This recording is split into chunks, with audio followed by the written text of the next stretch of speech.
నలుగురు వ్యక్తులు వచ్చి మొఖానికి ముసుగు కట్టుకొని కత్తులతో బెదిరించి పాపని బండి మీద తీసుకెళ్లారని. ఏ టైంలో జరిగింది?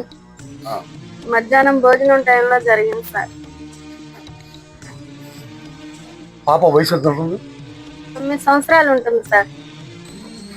పాప కిడ్నాప్ జరిగి ఎన్ని రోజులు అవుతుంది? 2 రోజులు సార్. 2 రోజులు అవుతుండే కిడ్నాప్ జరిగి. ఎందుకు అంత అజాగ్రత్తగా ఉన్నారు? కంప్లైంట్ ఎందుకు ఇవ్వలేదు? కేసు పెడితే పాపను చంపేస్తామని ఫోన్ చేసి బెదిరిస్తున్నారు సార్. వాళ్ళు మీకు ఫోన్ చేసిన ఆ నెంబర్ మీ ఫోన్లో ఉందా?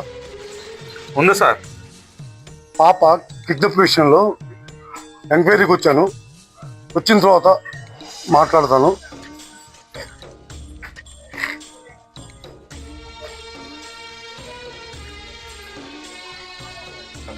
ఈ ఏరియాలో మీకు ఎవరి మీద అనుమానంగా ఉందా? ఎవరి మీద అనుమానం లేదు సార్. మీకు ఎవరితో నేను గొడవలు ఉన్నాయా? లేదు సార్. ఈ ఏరియా ఆల్రెడీ రెడ్ జోన్లో ఉంది. ఈ మధ్యకాలంలో కొత్త వాళ్ళు ఎవరైనా మీకు ఏమైనా కనిపించారా? ఇక్కడ ప్రతిరోజు రౌడీ వెదలు కూర్చుంటారండి. ఓకే, వాళ్ళని చూడగానే గుర్తుపట్టగలవా? వీళ్ళని ఒకసారి గుర్తుపట్టగలవా?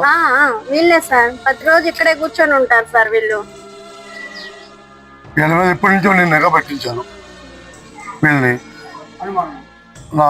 వాళ్ళని ఎలాగూ వదిలిపెట్టారు. ఓకే అండి శంకరరావు గారు, మీరేం వరి కానీ అవసరం లేదు. ఆ విషయం నేను చూసుకుంటాను. ఎలాగో ఫోటోలు ఉన్నాయి, నేను చూసుకుంటాను. Thank you sir. రండి వెంకట్. మీ పేరు మేడం?